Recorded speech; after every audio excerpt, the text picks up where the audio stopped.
నమస్తే and welcome to encounter news analysis. ఈరోజు ఆంధ్రజ్యోతి, సాక్షిలో వచ్చిన ప్రధాన వార్తలు, వాటి వెనుకున్న అసలు వాస్తవాలు తెలుసుకునే ప్రయత్నం ఈ వీడియోలో చేద్దాం. వీడియో చూస్తున్న ప్రతి ఒక్కరూ ఖచ్చితంగా లైక్ చేయండి, ఇంకా 10 మందికి షేర్ చేయండి. ఇక లేట్ చేయకుండా న్యూస్ అనాలిసిస్లోకి వెళ్ళిపోతే, ఆంధ్రజ్యోతిలో పరిశ్రమల గ్రౌండింగ్పై 2 ఏళ్లలో పురోగతి, ప్రభుత్వాలు కొనసాగింపుతోనే రాష్ట్ర అభివృద్ధి. గత సర్కారు పీపీఏలను రద్దు చేసింది. ఆ భయంతోనే చాలా కంపెనీలు పరారు. ఈ విషయంలో ప్రజల్లో చైతన్యం రావాలి. పాలనలో టెక్నాలజీ వినియోగంతో విప్లవాత్మక మార్పులకు శ్రీకారం. లోకేష్ నిన్న పూణే పబ్లిక్ పాలసీ ఫెస్టివల్లో పాల్గొని అక్కడ ఈ విషయాలన్నిటి మీద ఒక స్పీచ్ ఇవ్వటం జరిగింది. నిజంగానే గతంలో జగన్మోహన్ రెడ్డి అధికారంలోకి వచ్చి రాగానే పీపీఎల్ మొత్తాన్ని రద్దు చేశాడు. ఆ విషయమై వాళ్ళు కోర్టుకు వెళ్ళటం కానీ, మన ఉత్తి పుణ్యానికి వాళ్ళకి డబ్బులు కట్టడం కానీ ఇవన్నీ జరిగాయి. ఇలా ఏదైనా ఒక కంపెనీ వచ్చి సగంలో ఆ కాంట్రాక్ట్ ఉన్నా కానీ దాన్ని సగంలో క్యాన్సిల్ చేస్తే మరి ఇక తిరిగి వచ్చేది ఎవరు? ఈ విషయాన్నే నిన్న లోకేష్ ఉటంకిస్తూ ఆ సమ్మిట్ పాల్గొన్న ఫెస్టివల్లో ఆయన మాట్లాడటం జరిగింది. దాని గురించిన ఒక వార్త ఇది. ఇక తప్పులు తేల్చేస్తాం, చంద్రబాబు పొలం పాట, రీసర్వే సమస్యలపై ప్రత్యేక దృష్టి. నిన్న గ్రామ సభలో పాల్గొని చంద్రబాబు నాయుడు గారు ఈ పొలం పాస్బుక్లు దాని మీద జగన్మోహన్ రెడ్డి బొమ్మ తీసి మళ్ళీ కొత్త పాస్బుక్లు ఇవ్వటం కానీ, గతంలో వాళ్ళు చేసిన రీసర్వేలో జరిగిన అనేక అవకతవకలు వాటన్నిటి మీద కూడా నిన్న ఆయన గట్టిగానే మాట్లాడారు. ఉన్నతాధికారులను పక్కన పెట్టి వీఆర్ఓ సర్వేలతో నడిచిన సీఎం రైతు పొలంలోకి వెళ్ళి ప్రత్యక్ష పరిశీలన. భిన్నంగా జరిగిన రాయవరం గ్రామ సభ. ఆ గ్రామ సభలో మాట్లాడిన దాని గురించి ఈ కేవైసీని అయిన వారంతా సభకు రాలేదేమో అని ప్రశ్నించారు. ఇక ఎవడు కబ్జా చేయలేడు, మీ భూమి మీ హక్కు, బ్లాక్ చైన్ టెక్నాలజీతో పాస్ పుస్తకాలు. ఏడాదిలోగా ప్రతి నెల 2-9 మధ్య పంపిణీ కార్యక్రమం. కూటమి రాకుండా ఉంటే మీ భూములు గోవిందా అయ్యేవి. ఆ నరకాసుడిని మళ్ళీ రానివద్దు. సంక్రాంతి కోడి పందాలు చూద్దాం, కానీ జోదాలు వద్దు. చంద్రబాబు. తూర్పుగోదావరి రాయవరంలో రైతులకు పాస్ పుస్తకాలు అందజేస్తూ ఆయన చెప్పిన చాలా మాటలు ఇవి ఒకసారి 13వ పేజీలో ప్రత్యక్షంగా చూద్దాం.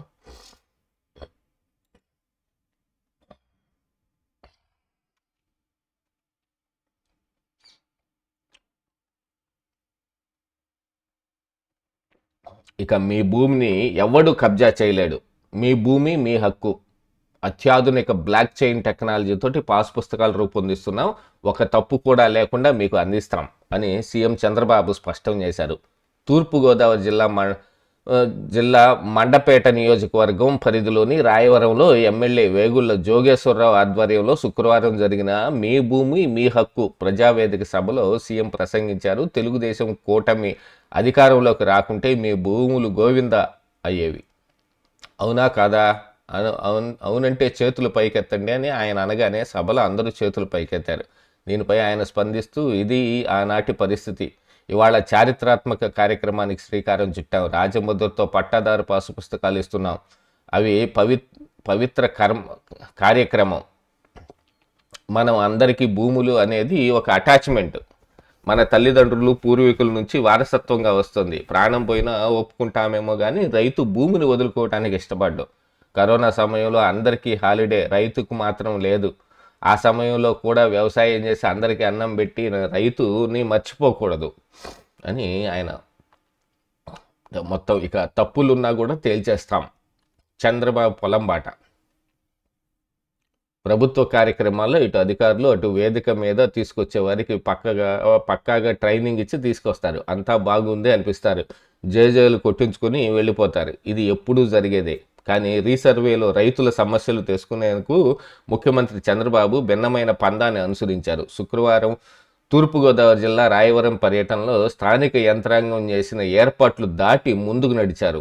ఉన్నతాధికారులు మంత్రులను సైతం పక్కన పెట్టి నేరుగా పొలాల వద్దకు వెళ్ళి వాస్తవ పరిస్థితులను తెలుసుకున్నారు. రీసర్వేలో కష్టాలు, పట్టాదారు పాసు పుస్తకాల్లో తప్పులపై ఆంధ్రజ్యోతి వరుస కథనాలు ప్రచురించిన సంగతి తెలిసిందే. అధికారులు మాత్రం ప్రభుత్వాన్ని అంతా బాగుంది అనే నివేదిక ఇస్తున్నారు.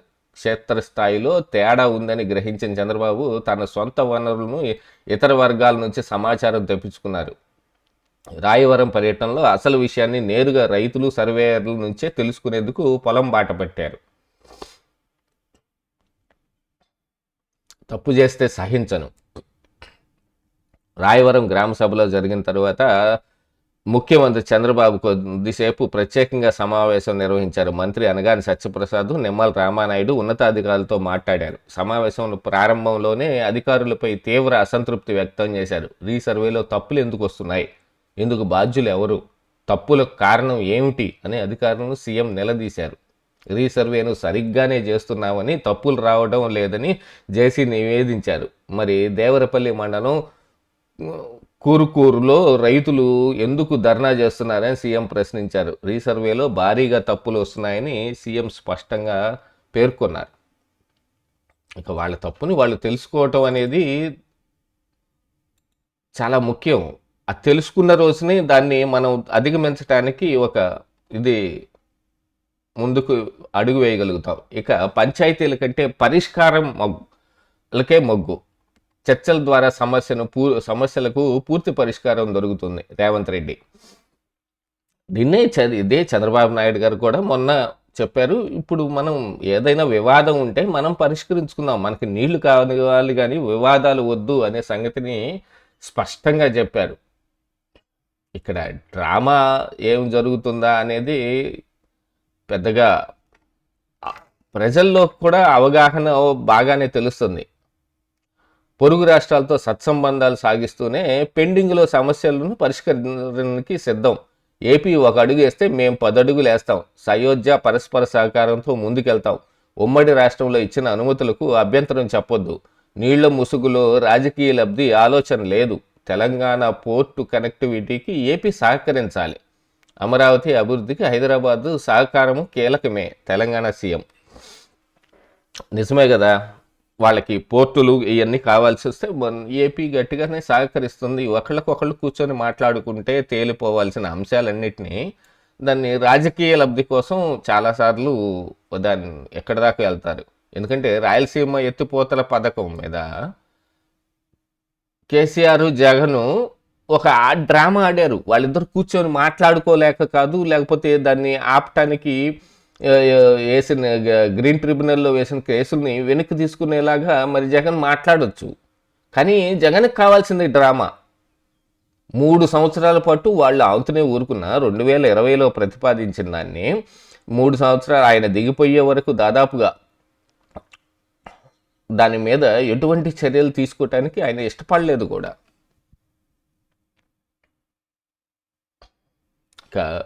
వైసీపీ నెత్తినెక్కి డ్యాన్స్ చేస్తుంది. తెలిసింది బూతులు తిట్టడం, కేసులు పెట్టడమేనా. ఆ పార్టీ విషయంలో గట్టిగా ఉండాలి. సీఎం చంద్రబాబు ప్రజాస్వామ్యవాది, నియంత్రణ పాటిద్దాం అంటుంటారు. గత 5 ఏళ్ళు ప్రజలకు మనశ్శాంతి లేదు. పిఠాపురం వచ్చి గొడవలు పెడితే ఏరేస్తా. ఎక్కడ శాంతి భద్రతలకు భంగం కలిగిన కలెక్టరు, ఎస్పీలు ఉపేక్షించొద్దు. నాకు చంద్రబాబుకు అపార అవగాహన ఉంది. విభేదాలు అరమరికలు లేవు. నిన్న పిఠాపురంలో ఆయన సంక్రాంతి సంబరాల్లో పాల్గొనడానికి వెళ్ళి అక్కడ చేసిన ఒక మీటింగ్లో మాట్లాడింది. ఇది ఓసారి పూర్తిది 12వ పేజీలో ఉందంట, చూద్దాం.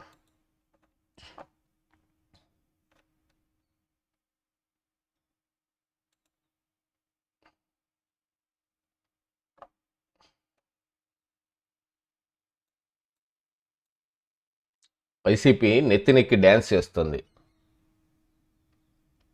వైసీపీ గత 5 ఏళ్ల పాలనలో రాష్ట్ర ప్రజలకు మనశ్శాంతి లేకుండా చేసింది. ఇప్పుడు మళ్ళీ పాత పద్ధతులు మొదలుపెట్టింది.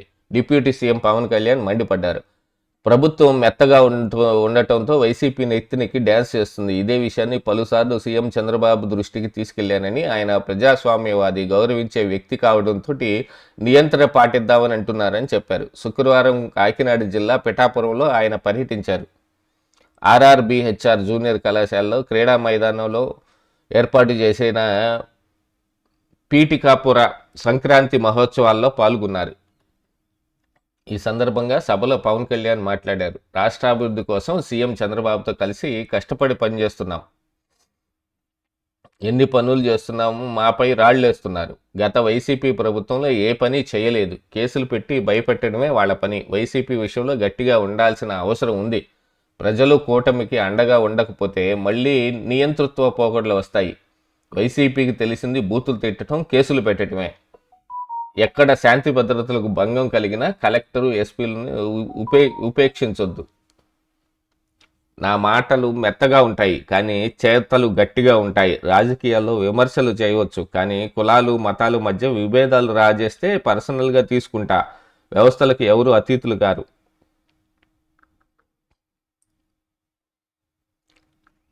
ఇలా పవన్ కళ్యాణ్ మరొకసారి వైసీపీ మీద బాబాయ్ హత్య చేసిన పిఠాపురం నా నియోజకవర్గం కావడంతో ఇక్కడ కొబ్బరి చెట్టుకు ఆకు పడిన తాటాకు కింద పడిన చెట్టు మీద నుంచి పక్షి ఏకరాలిన అమ్మోదారుణం అంటున్నారు. కానీ గత ప్రభుత్వ నేతల్లో వారి నియోజకవర్గాలు అసలు ఏం జరుగుతుందో కూడా తెలియనివ్వలేదు. పులివెందుల్లో బాబాయ్ హత్య చేసినా ఆ విషయం బయటకు రానివ్వలేదు. కానీ పిఠాపురంలో ఒక స్కూల్లో 2 పిల్లలు కొట్టుకుంటే మాత్రం పెద్ద విషయం అయిపోయింది. బడి పిల్లలు కొట్టుకున్న దానికి కులాలు అంటగడుతూనే ఇంకేం చెప్పాలి. పిఠాపురం నుంచి గొడవలు పెడితే ఏరేస్తా. పిడికడు గింజలు పండించటం కష్టం, కానీ చేతికి వచ్చిన పంటను కోల్చడం సులువు. కూటమి నిలబెట్టడం కష్టం, కానీ కష్టపడి దాన్ని ముందుకు తీసుకెళ్లాలంటే చెడగొట్టడం తేలిక. నేను మెత్తగా కనిపిస్తాను అనుకుంటున్నారు, కానీ నా మొండితనం గురించి ఎవ్వరికీ తెలియదు. అధికారం ఉన్నా లేకున్నా నా జోలికి వస్తే ఊరుకోను. వ్యక్తిగతంగా నేను ఎవరితో గొడవ పెట్టుకోను. ఆవేదన బాధతో రాజకీయాల్లోకి వచ్చాను, డబ్బు సంపాదన కోసం కాదు. ఇక పవన్ కళ్యాణ్ ఆయనకు తోచిందల్లా చెప్పాడు. ఈ విషయంలో అలాగనే కనబడుతోంది.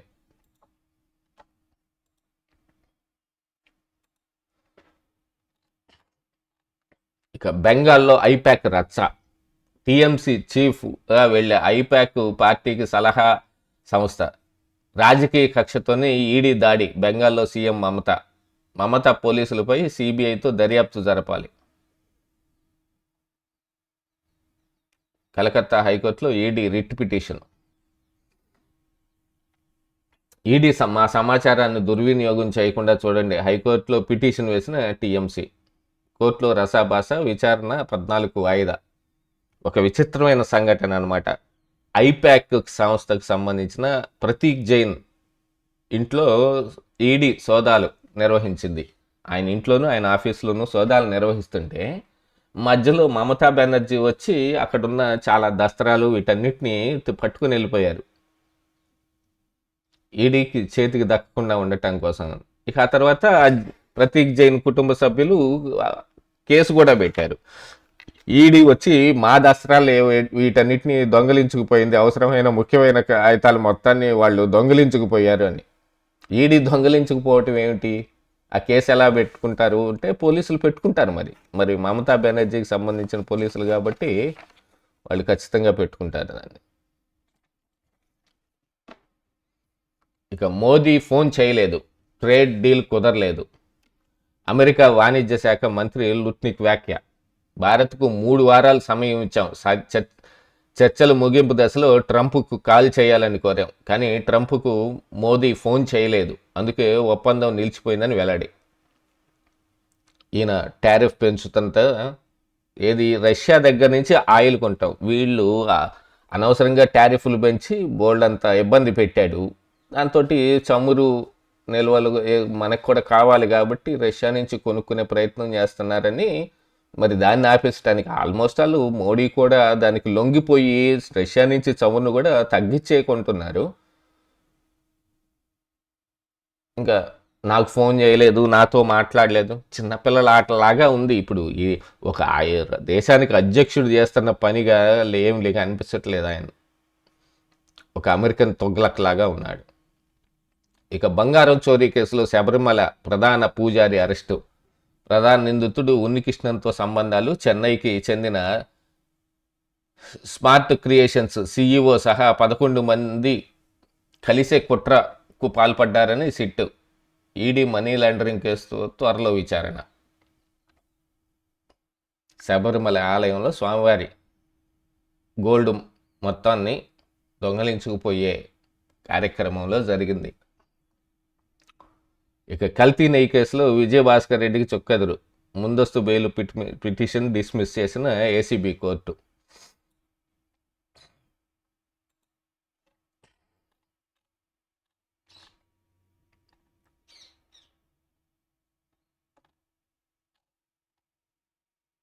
కల్తీ నెయ్యి కేసులో విజయభాస్కర్ రెడ్డికి చుక్కెదురు.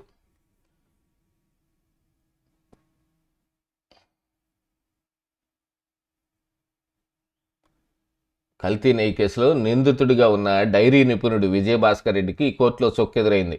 ఆయన దాఖలు చేసిన ముందస్తు బెయిల్ పిటిషన్ను నెల్లూరు ఏసీబీ కోర్టు శుక్రవారం డిస్మిస్ చేసింది. టీటీడీకి నెయ్యి సరఫరా చేసే డైరీల సామర్థ్యాన్ని, నెయ్యి తయారీలో నాణ్యతా ప్రమాణాలను పరిశీలించేందుకు దేవస్థానం నియమించుకున్న డైరీ టెక్నాలజీ నిపుణుల్లో విజయభాస్కర్ ఒకరు. సికింద్రాబాద్కు చెందిన ఆయన్ను టీటీడీకి కల్తీ నెయ్యి సరఫరా చేసిన కేసులో నిందితుడిగా చేరుస్తూ గత నవంబర్ 23న నెల్లూరు ఏసీబీ కోర్టులో సిట్ మెమో దాఖలు చేసింది. అప్పటి నుంచి ఆయన అజ్ఞాతంలో ఉంటున్నారు. 10 రోజుల కిందట నెల్లూరు ఏసీబీ కోర్టులో ముందస్తు బెయిల్ కోసం పిటిషన్ దాఖలు చేశారు. దీనిపై 7న వాదనలు జరిగాయి. సిట్టు తరపున తిరుపతికి చెందిన ఏపీపీ జయశేఖర్ వాదనలు వినిపించారు. నెయ్యి సరఫరా చేసిన డైరీల ప్లాంటును తనిఖీ చేసేందుకు నెయ్యి నాణ్యత విషయంలో విజయభాస్కర్ తప్పుడు సమాచారం ఇచ్చి టీటీడీని, టెక్నాలజీ కమిటీని, పాలక మండలిని తప్పుదోవ పట్టించారని ఆరోపించారు.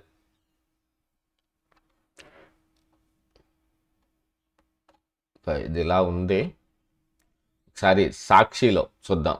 నిన్న ఎవరో కామెంట్ పెట్టారు, అన్సబ్స్క్రైబ్ కూడా చేస్తున్నానని కూడా చెప్పారు. 26 నిమిషాల్లో 23 నిమిషాలు 24 నిమిషాలు ఆంధ్రజ్యోతి ఉంటుంది, సాక్షి చివరిలో 2 నిమిషాలు ఉంటుంది. నువ్వు బయాస్గా ఉంటున్నావు, ఆ ఎల్లో పేపర్ చదవటానికి ఎందుకు నేను అన్సబ్స్క్రైబ్ చేస్తున్నాను అంటున్నారు. అన్సబ్స్క్రైబ్ చేసినా పర్వాలేదు, నేను ఇలాగనే చదువుతా. ఎందుకంటే ఉన్న పేపర్ ఇది.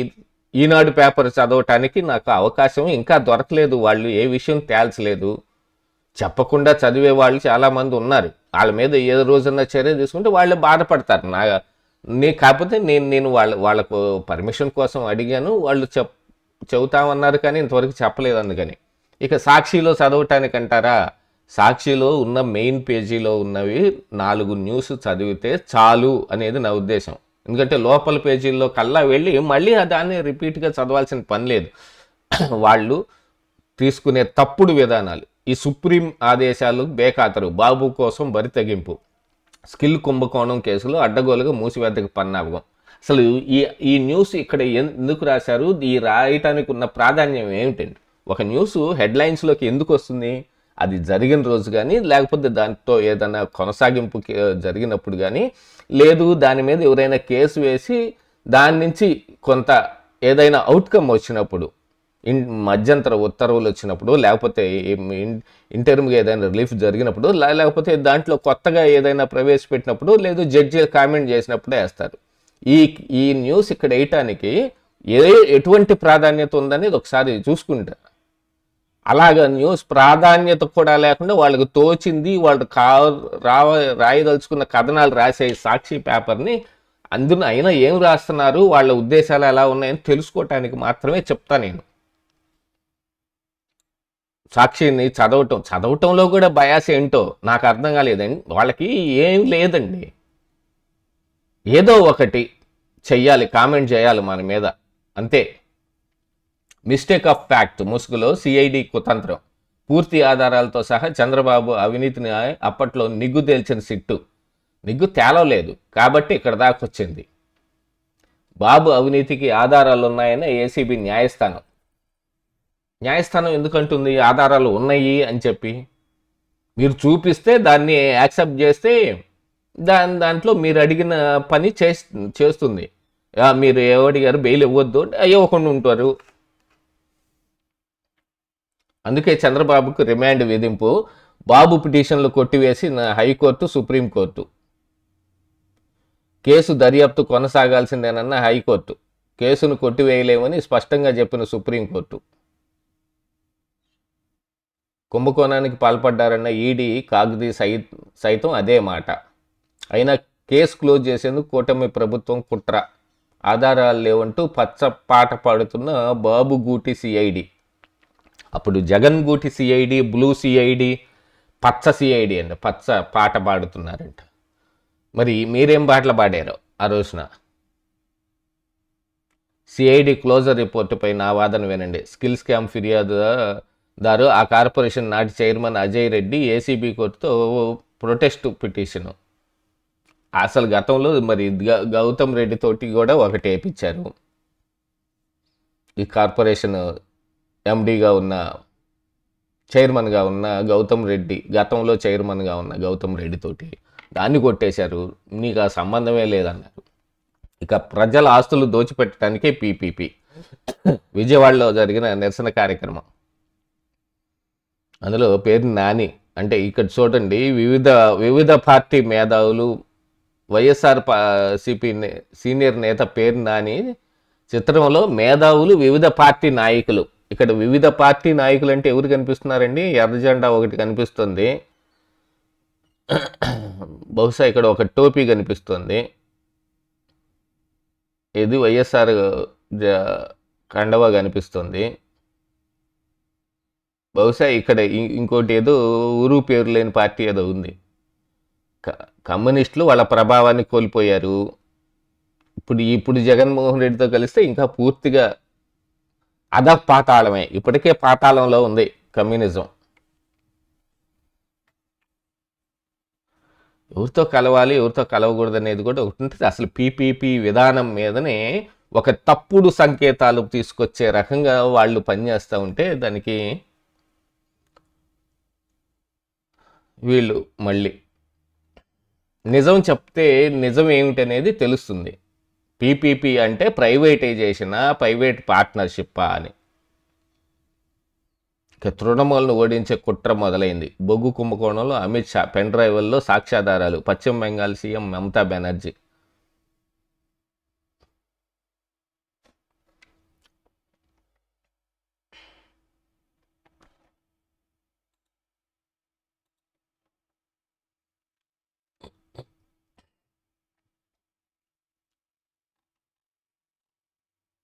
సిఐడి క్లోజర్ రిపోర్టుపై నా వాదనలు వినండి. స్కిల్స్ స్కామ్ ఫిర్యాదుదారు ఆ కార్పొరేషన్ నాటి చైర్మన్ అజయ్ రెడ్డి ఏసీబీ కోర్టులో ప్రొటెస్ట్ పిటిషన్. ఈ కుంభకోణంలో ఆధారాలు ఉన్నందునే చంద్రబాబుపై కేసు. రిమాండ్ అందుకు కాదు ఇచ్చింది. రిమాండ్ ఇచ్చింది సంగతులు వేరు. స్కిల్ స్కామ్పై ఏం జరుగుతుందని సర్వత్రా చర్చ, తీవ్ర చర్చ నడుస్తుంది. మామూలు చర్చ కాదు నడుస్తుంది, తీవ్రమైన చర్చ నడుస్తుంది. ఎక్కడ పట్టినా ఇదే చర్చ నడుస్తుంది అని రాస్తారు. స్కిల్ స్కామ్లో తదుపరి పరిణామాలపై సర్వత్రా ఆసక్తి నెలకొంది. ఈ కేసును అడ్డగోలుగా మూసివేయాలన్న సిఐడి నిర్ణయాన్ని సవాల్ చేస్తూ అజయ్ రెడ్డి దాఖలు చేసిన ప్రొటెస్ట్ పిటిషన్పై తదుపరి విచారణకు ఏసీబీ కోర్టు సోమవారం చేపట్టింది. ఈ కేసు విచారణ కేవలం స్కిల్ స్కామ్ కేసుపైనే కాదు, భవిష్యత్తులో ప్రజాప్రతినిధుల అవినీతి కేసులపై కూడా ప్రభావం చూపుతుందని సుస్పష్టం. అందుకే ఈ విచారణపై సర్వత్రా ఉత్కంఠ నెలకొంది. ఈ కేసు విచారణలో భాగంగా సిట్టు బృందం 40 మందికి పైగా సాక్షులను విచారించింది. చంద్రబాబు అవినీతికి పాల్పడ్డారని వారు చెప్పిన సాక్ష్యాలు నమోదు చేసిన వాంగ్మూలాలు కోర్టు పరిగణలోకి తీసుకుంటుందా లేదా అన్నది చూడాల్సి ఉంది. వీడియో సాక్ష్యాలు మరి ఇక్కడ రాశారు కదండి, చూడండి. వాళ్ళు తీసుకున్న అవినీతికి పాల్పడ్డారని వారు చెప్పిన సాక్ష్యాలు, నమోదు చేసిన వాంగ్మూలాలు కోర్టు పరిగణలోకి తీసుకుంటుందా లేదా అన్నది చూడాల్సి ఉంది. వీడియో సాక్ష్యాలు కూడా ఉన్నాయని పరిశీలకులు గుర్తు చేస్తున్నారు. ఇదే ప్రీవియస్ ఇక్కడ చదువుదాం. పూర్తి ఆధారాలతో సహా చంద్రబాబు అవినీతిని అప్పట్లో నిగ్గు తేల్చిన సిట్టు చేసిన అది ఈ బాబు అవినీతికి ఆధారాలు ఉన్నాయన్న ఏసీబీ న్యాయస్థానం. మరి ఇక్కడ ఈ మాట ఏమిటి, లోపల ఆ మాట ఏమిటి? దొంక తిరుగుడు మాటలు పరిగణిస్తుందా లేదా అని చూడాలి. పరిగణించేసింది అనే కదా ఇప్పుడు అక్కడ రాసింది. లోపల పేజీలోకి వచ్చేటప్పటికి మాట మడతబడిపోయింది. స్కిల్ స్కామ్లో అసలు దోషి బాబే. ఏదో ఒకటి గుర్తొచ్చింది, 2 పేజీలు నిండుగా నింపాలి, వాళ్ళకి తోచింది మొత్తం. దానికి ఎందుకు ఈ న్యూస్ ప్రాధాన్యత ఏమిటి, ఇక్కడ ఎందుకు రాస్తున్నాం అనేది కూడా ఏమి ఉండదు. వాళ్ళకు వచ్చిన కోపం, వాళ్ళకు వచ్చిన అవకాశం, వాళ్ళకి ఉన్న దుగ్ధ తీర్చుకోవటానికి పేపర్ నిండుగా రాస్తారు. ఆ పేపర్ నిండుగా రాసేదాన్ని ఇంకా నేను చదవట్లేదు అని చెప్పి దానికి ఒక గోల. సో ఇవండి ఈ రోజున ఆంధ్రజ్యోతి, సాక్షిలో వచ్చిన ప్రధాన వార్తలు, వాటి వెనుకున్న అసలు వాస్తవాలు. రేపటి ఎపిసోడ్లో మళ్ళీ కలుద్దాం.